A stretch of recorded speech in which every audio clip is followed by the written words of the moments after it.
আমার পরিবারকে আল্লাহ ছোট লোক বানান না এবং গরিব বানান না। আমি গরিবটাকে বৈষম্যমূলক অর্থে বলছি না। আল্লাহ রাসূল নিজে পর্যন্ত চরম দারিদ্র থেকে মুক্তি চেয়েছেন। চরম দারিদ্রের কারণে মানুষ দুর্নীতি করে।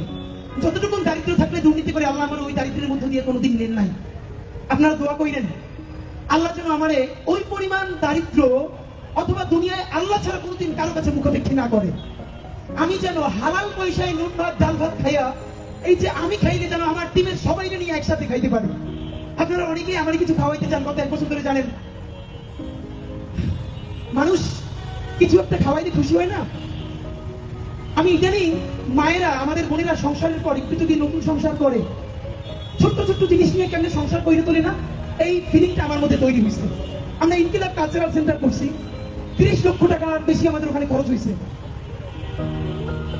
10 টাকা 20 টাকা 50 টাকার জিনিস নিয়ে আমাদের